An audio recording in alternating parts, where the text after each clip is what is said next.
Hello friends, आपका बहुत बहुत स्वागत है दोस्तों। आज हम बात करेंगे उत्तर प्रदेश पुलिस कांस्टेबल भर्ती के बारे में, जो कि दोस्तों आपसे पूछा गया था 28 जनवरी सन 2019 में, जो कि सेकंड शिफ्ट में आपका जो प्रश्न पेपर पूछा गया था दोस्तों, उसके बारे में यहाँ पर हम देखेंगे। सबसे पहले दोस्तों मैथ के क्वेश्चन, जो कि बहुत ही इंपॉर्टेंट है, इस बार भी इस तरीके के क्वेश्चन पूछे जा सकते हैं, तो आप वीडियो को अंत तक जरूर देखिएगा। चलिए वीडियो को स्टार्ट कर लेते हैं। सबसे पहला दोस्तों क्वेश्चन आपको दे रखा है यहाँ पर, एक्स के पास बैंक खाते में 90 रुपये एंड 53 रुपये हैं। इसके बाद दोस्तों 67.14 रुपये जमा करने के बाद 70.16 रुपये की निकाल लेते हैं, यानी कि रुपये निकासी के बाद शेष राशि क्या होगी। पहले वो उसके बैंक खाते में इतने रुपए होते हैं, उसके बाद इतने डाल देता है, फिर इसके बाद निकाल लेता है, इसके बाद क्या राशि बची। तो चलिए दोस्तों इसे सॉल्व कर लेते हैं। तो दोस्तों सबसे पहले हम देखेंगे, पहले उसके पास बैंक खाते में कितने थे दोस्तों, 90.53 रुपये। इसके बाद दोस्तों वो डाल देता है कितने रुपए और डालता है इसके अंदर, 67.14 रुपये और डाल देता है। तो इसके बाद कितने हो जाते हैं, 7, 6.7 और 9 और 5 कितना हो जाएगा दोस्तों, 15। इसके बाद दोस्तों 70.16 वो निकाल लेता है, यानी कि 70.16 यहाँ से वो निकाल लेता है। तो कितना बच जाएगा दोस्तों, एक यहाँ बचेगा, 7 में से 6 जाएगा, 6 में से 1 जाएगा, तो यहाँ बचेगा दोस्तों 5। इसके बाद पॉइंट लगा देंगे, 7 में से 0 जाएगा तो दोस्तों 7 बचेगा, जब 15 में से 7 जाएगा तो दोस्तों यहाँ पर 8 बच जाएगा। ये आपका आंसर हो जाएगा। तो ये आपका किस में दिख रहा है दोस्तों, ऑप्शन 2 में। ये आपका सही आंसर हो जाएगा। कौन सा हो जाएगा, ऑप्शन 2 इसका सही आंसर हो जाएगा। अगला क्वेश्चन दोस्तों दे रखा है आपको, दो संख्याओं का महत्तम समावर्तक और लघुत्तम समावर्तक क्रमशः 2 और 72 है। बड़ी संख्या छोटी संख्या के 2 गुणों से 2 अधिक है, तो छोटी संख्या ज्ञात कीजिए। चलिए दोस्तों देख लेते हैं इस क्वेश्चन को भी, तो ये कैसे सॉल्व होगा। पहले दोस्तों क्या दे रखा है आपको, यहाँ दे रखा है दो महत्तम समावर्तक और लघुत्तम समावर्तक, दो संख्याओं का गुणनफल, यानी कि 2 गुणा 72 यह आपको दे रखा है, लघुत्तम और समावर्तक और महत्तम समावर्तक दोस्तों। और उसने बोला है बड़ी संख्या छोटी संख्या के, यानी कि छोटी संख्या हमने x मान ली, के छोटी संख्या के 2 गुने से, यानी कि छोटी संख्या x के 2 गुने से 2 अधिक है, तो बताइए छोटी संख्या ज्ञात कीजिए। तो दोस्तों यहां पर कितना हो जाएगा, इनका गुणा कर देंगे 144, यानी कि 144 हो जाएगा। और यहां पर दोस्तों क्या रख दें कि ये इसके बराबर हो जाए। यहां अगर हम x की वैल्यू जो पुट करेंगे, ये 144 के बराबर हो जाए। यहां सबसे पहले ऑप्शन ए दे रखा है 4, यहां अगर 4 रखते हैं तो यहां कितना हो जाएगा, 4 दूनी 8 और 2 10। 10 का जब 4 में गुणा करेंगे तो कितना होगा दोस्तों, ये हो जाएगा आपका 40। लेकिन 40 तो नहीं होगा, हमें करना है कितना दोस्तों, 144।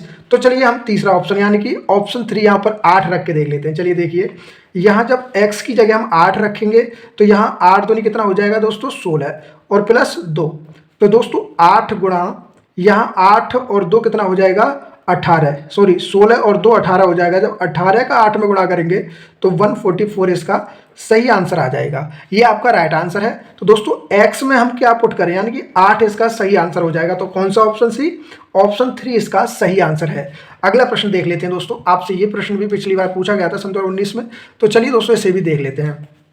क्वेश्चन दे रखा है दोस्तों 4/5, और दोस्तों अगर इन्हें हटाएंगे तो क्या हो जाएगा, गुणा ये संख्या पलट जाएगी, 10 ऊपर आ जाएगा और 12 नीचे चले जाएगा। और इनको हटाएंगे बीच वाली 2 बिंदियों को, 4 बिंदियों को दोस्तों क्या हो जाएगा, x/6, और पीछे वाली संख्या को हम उल्टा लिख देंगे, यानी कि 2/9। अब क्या कर सकते हैं दोस्तों, यहाँ पर आप काट पीट कर सकते हैं। यहाँ हमें x की वैल्यू निकालनी है, तो चलिए दोस्तों काट लेते हैं। 5 से इसे काटेंगे तो ये 2 बार कट जाएगा, ठीक है। और इसे काटेंगे दोस्तों, ये 3 बार कट जाएगा 2 से। इसके बाद दोस्तों 4 से इसे काट लीजिए, कितने बार काटोगे, 4 × 3 = 12, और 3 से दोस्तों 3 कट जाएगा, तो x यहाँ रह गया और 9 यहाँ रह गया, 2 यहाँ रह गया। 9 का जब दोस्तों 2 में गुणा करेंगे तो कितना हो जाएगा, 18, और यहाँ खाली x बच रहा है, तो x का मान कितना आ जाएगा दोस्तों, 18। कितना आ जाएगा दोस्तों, 18। तो चलिए दोस्तों 18 कौन सा है, ऑप्शन 4, यानी कि 18 आपका सही आंसर हो जाएगा।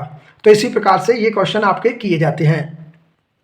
अगला क्वेश्चन दिया दोस्तों, 800 के 85% के 120% के 40% का मान ज्ञात कीजिए। तो ऐसे क्वेश्चन बहुत ही ज़्यादा कैलकुलेशन वाले होते हैं, तो दोस्तों ऐसे कैसे सॉल्व करेंगे, तो चलिए देख लेते हैं। सबसे पहले हम देखेंगे 800 × 85, जब परसेंटेज हटाएंगे तो 2 जीरो नीचे आ जाएंगे दोस्तों, 120, इसके नीचे भी 2 जीरो आ जाएंगे, परसेंट हटाएंगे तो यहाँ पर 40 है, यहाँ से परसेंटेज हटाएंगे तो 2 जीरो नीचे आ जाएंगे दोस्तों।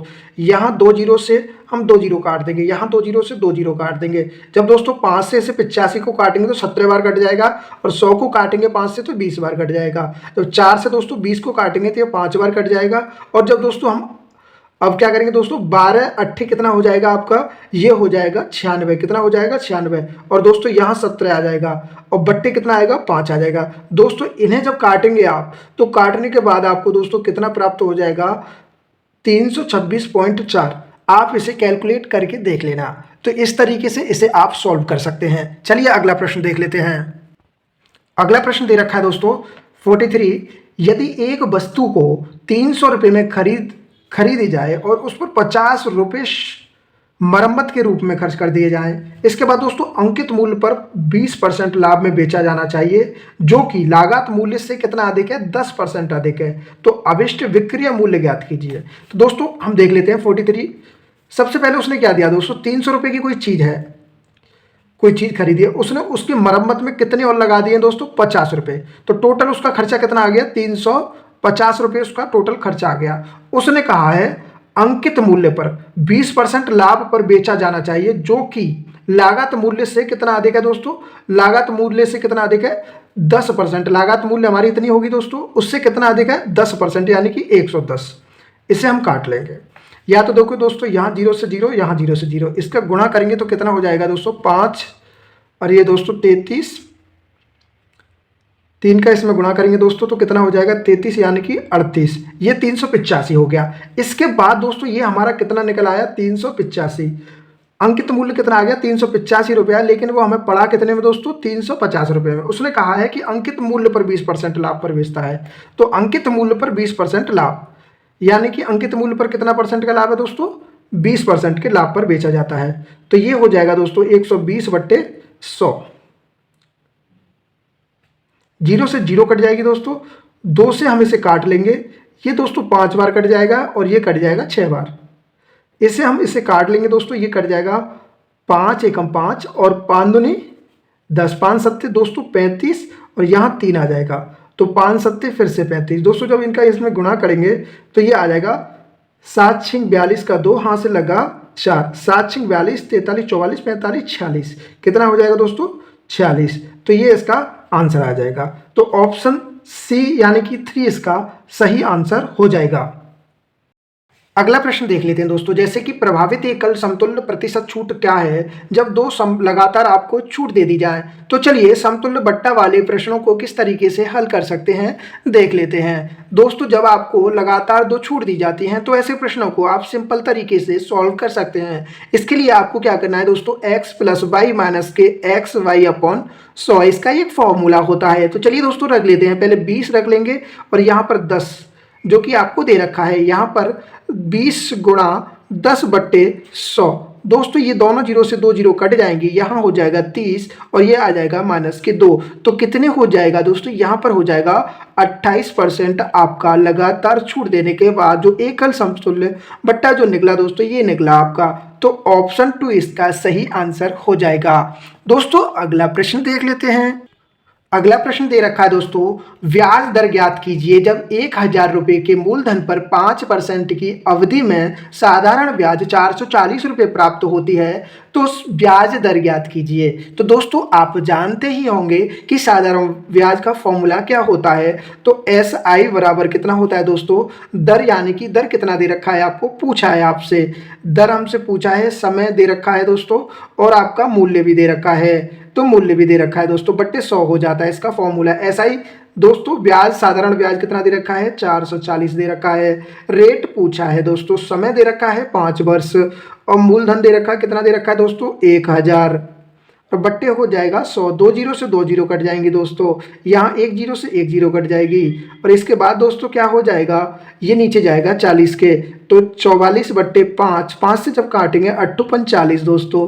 इसके बाद दोस्तों क्या होगा, 4 बच जाएगा, पॉइंट लगाएंगे 8 × 45, 8.8 इसका सही आंसर हो जाएगा, यानी कि आपका ऑप्शन 3 आपका सही आंसर है। चलिए दोस्तों अगला प्रश्न देख लेते हैं। अगला प्रश्न है दोस्तों, उस कालावधि को ज्ञात कीजिए जिसमें यानी कि 1000 रुपये की मूलधन राशि पर 10% ब्याज की दर से 331 रुपये की चक्रवृद्धि ब्याज ज्ञात कीजिए, क्या होगी। तो चलिए दोस्तों देख लेते हैं इस प्रश्न को। सबसे पहले दोस्तों देखेंगे हम कि यहाँ पर कितना दे रखा है, उसको मूलधन दे रखा है 1000 रुपये, कितना दे रखा है 1000 रुपये, पर वार्षिक दर से यानी कि 10% वार्षिक दर से ₹300 की चक्रवर्ती ब्याज और मिल जाती है। यानी कि पहले उसके पास मूलधन थी, कितनी थी 1000, और उसे कितनी मिल जाती है दोस्तों ₹331 और मिल जाती है। तो टोटल कितनी हो जाएगी ये दोस्तों 1331। तो दोस्तों बताइए पहले कितनी थी 1000, और अनुपात में ले लेंगे दोस्तों इस वाली को, यानी कि 1331 को, दोनों का रूट निकालेंगे, यानी कि दोनों को देखिए ये कितने का वर्ग है, यानी कि कितने का स्क्वायर है, देख लेते हैं। तो दोस्तों ये आपको दिख रहा है, ये 10 का क्यू है, और ये कितने का है दोस्तों, ये कितने का है, ये आपका हो जाएगा 11 का क्यू। तो दोस्तों आपको पता चल जाना चाहिए कि यहाँ पर ये 3 वर्ष में, यानी कि कितना समय लग रहा है 3, इसका आपका आंसर आ जाएगा। तो जो इसका समय पूछा है तो दोस्तों कितना है 3 वर्ष आपका सही आंसर हो जाएगा। अगर दोस्तों इस विधि से आपके ये क्वेश्चन समझ नहीं आता है तो चलिए हम इसे फॉर्मूला के विधि से बता देते हैं। तो चलिए दोस्तों देख लेते हैं। तो दोस्तों आपको ये काला अवधि ज्ञात करनी है, यानी कि मूलधन कितना दे रखा है उसे 1000 आपको मूलधन दे रखा है, और ब्याज कितनी दे रखी है दोस्तों 331। जब मिश्र धन निकालेंगे दोस्तों, मिश्र धन निकालेंगे तो वो कितना हो जाएगा, दोनों को जोड़ते हैं, यानी कि मूलधन प्लस के ब्याज वो होता है आपके मिश्र धन के बराबर। तो ये कितना हो जाएगा 1331। और दोस्तों जब हम अपनी चक्रवृद्धि ब्याज जब ज्ञात करते हैं तो उसका फॉर्मूला क्या होता है, चलिए देख लेते हैं, यानी कि दर निकालने के लिए। तो चलिए दोस्तों सबसे पहले हमारा फॉर्मूला हो जाता है मिश्र धन बराबर होता है मूलधन और दोस्तों 1 प्लस के दर बट्टे 100, और यहाँ पर दोस्तों आपका समय होता है। तो चलिए इसी आधार पर हम निकाल लेते हैं। मिश्र धन आपको दे रखा है कितना 1331, और मूलधन दे रखा है 1000, और यहाँ पर 1 प्लस के दोस्तों आपकी दर कितनी दी है 10/100 हो जाएगी, और यहाँ टी लगा देंगे, 0 से 0 कट जाएगी दोस्तों। यहाँ 1331 बट्टे ये नीचे आ जाएंगे 1000, और यहाँ हो जाएगा दोस्तों 11/10 की पावर टी। तो दोस्तों इसे आप फ्रैक्शन में देखेंगे कितने का क्यू है, यहाँ पर 11 का क्यू है, और यहाँ पर कितना है 10 का क्यू। तो दोस्तों 11 ये आपकी सेम हो जाएंगी, तो टी बराबर कितना आ जाएगा आपका, टी बराबर आ जाएगा 3, ये आपका आंसर हो जाएगा। तो इस तरीके से भी आप फॉर्मूला से इसे सॉल्व कर सकते हैं। तो चलिए दोस्तों अगला प्रश्न देख लेते हैं। यहाँ पर दे रखा है 3 साझेदार ए बी सी का अनुपात दे रखा है, 3 साझेदार है ए बी और सी, इनका अनुपात दे रखा है 4, 5, 6, और इसने आगे क्या बोला है दोस्तों, यदि लाभ सी का हिस्सा ए की तुलना में 200 अधिक हो, तो जो सी का हिस्सा है दोस्तों कितना है, सी का हिस्सा 6, और ए की तुलना में कितना अधिक है दोस्तों 2 अधिक है, का रेशियो कितना दे रखा है उसने 200 यहाँ दे रखा है, कितना अधिक है दोस्तों, तो 2 से काटेंगे तो ये कितना हो जाएगा 1, यानी कि एक रेशियो का मान 100 हो जाएगा, कितना हो जाएगा 100। लेकिन उसने पूछा है इनके द्वारा कुल कितना लाभ प्रज्ञात किया गया। तो दोस्तों तीनों को जोड़ देंगे हम, जब तीनों जोड़ेंगे तो ये कितना हो जाएगा 6 और 4 10 और 5 15, तो 15 रेशियो का मान यहाँ हम निकाल लेंगे। तो 15 का 100 में गुणा करेंगे तो दोस्तों कितना हो जाएगा आपका आंसर 1500, इसका सही आंसर हो जाएगा। तो ऑप्शन ए इसका राइट आंसर आपका आ जाएगा। चलिए दोस्तों अगला प्रश्न देख लेते हैं। अगला प्रश्न दे रखा है दोस्तों 48वां के 3 साझेदार ए बी सी ने 2, 3 और 4 के अनुपात में लाभ कमाया। एक नया साझेदार डी शामिल हुआ जिसने ए और सी के प्रत्येक शेयर में से आधा हिस्सा लिया। यदि लाभ में डी का हिस्सा 100 रुपये है तो कुल लाभ ज्ञात कीजिए। तो चलिए देख लेते हैं इसे कैसे सॉल्व करेंगे। सबसे पहले हम 3 साझेदार ले लेते हैं ए बी और सी, इसका भाग 2 है, इसका 3 है और इसका 4 है। लेकिन एक नया साझेदार आ जाता है और ए का कितना आधा हिस्सा ले लेता है और सी का आधा हिस्सा ले लेता है। तो दोस्तों इसमें से एक हिस्सा आधा ले लेगा तो एक इसके पास रह जाएगा, एक इसके पास रह जाएगा। इसमें से जब दोस्तों 2 हिस्से हो जाएंगे, 2 सी के पास रह जाएंगे, एक और 2 डी ले लेगा। तो दोस्तों यहाँ पर डी को कुल कितना प्राप्त हो गया दोस्तों, एक यहाँ से मिल गया, 2 यहाँ से, तो डी के पास कितना हो गया दोस्तों, कितना 3 हिस्सा हो गया, यानी कि 3 हो गया। और डी के पास अब कुल कितने रुपए हैं, यानी कि डी के पास कितना रेशियो दे रखा है, 100 रेशियो यहाँ पर दे रखा है। अब उसने पूछा है तो कुल लाभ ज्ञात कीजिए। देखिए दोस्तों मैं बता देता हूँ, ए के पास 1 दे रखा है, 1 है, और बी के पास 3 है, और सी के पास कितना है 2, और आपके डी के पास कितना है दोस्तों 3 आपके डी के पास है, 2 और 1, 3 यहाँ इसके पास है। तो टोटल कितना हो जाएगा दोस्तों, 5 और 3 8 और 1 9, 9। तो दोस्तों एक रेशियो का मान जब कितना हो जाएगा 100/3, यानी कि ये नीचे चला जाएगा दोस्तों, तो 9 रेशियो का मान कितना हो जाएगा, 9 से 3 से काट देंगे दोस्तों, ये 3 बार कट जाएगा, तो आपका आ जाएगा यहाँ 300 रुपये, इसका सही आंसर हो जाएगा। तो इस प्रकार से ऐसे क्वेश्चनों को सॉल्व करते हैं।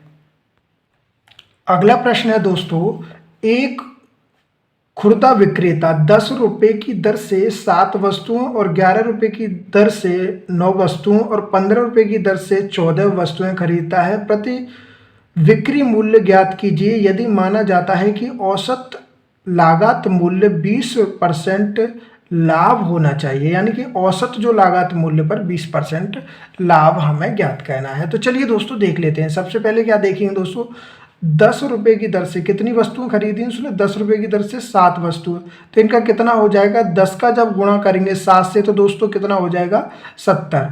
और इसी प्रकार से जब दोस्तों 11 रुपये की दर से 9 वस्तुएं, 9 वस्तुओं का कितना हो जाएगा दोस्तों, 11 का 9 में करेंगे 99।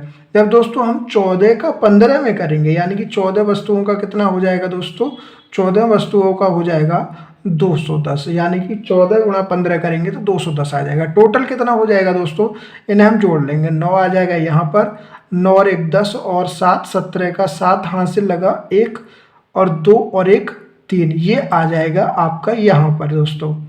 तो ये 379 हो गया आपका कुल। और यहाँ पर कुल कितने हो जाएंगे दोस्तों आपके, 7 प्लस के 9 प्लस के 14, और कह रहा है ये कुल जो औसत निकल के आया है इसके मूल्य पर 20%, यानी कि 120/100 ऐसे निकाल लेंगे दोस्तों। तो दोस्तों यहाँ पर इन्हें हम जोड़ लेंगे, कितना हो जाएगा, और ये नीचे जोड़ने पर कितना होगा, 7 और ये 9 और 7 कितना हो जाएगा 16 और 14 कितना हो जाएगा दोस्तों 30, गुणा यहाँ हो जाएगा 120/100, 1 0 से 1 0 कट जाएगी दोस्तों यहाँ पर, और ये 2 से 5 बार कट जाएगा, ये 2 से 6 बार कट जाएगा, 6 से काटेंगे 6 पंजे 30 हो जाएगा दोस्तों। जब ये 25 आ जाएगा, 379/25, 25 से दोस्तों इसे काटेंगे 1 बार कट जाएगा, और यहाँ कितना बच जाएगा दोस्तों 12 बच जाएगा। इसके बाद दोस्तों ये 15 बार चला जाएगा, इसमें 15 पॉइंट दोस्तों इसका कुछ आंसर आएगा, यही आपका सही आंसर इसका हो जाएगा।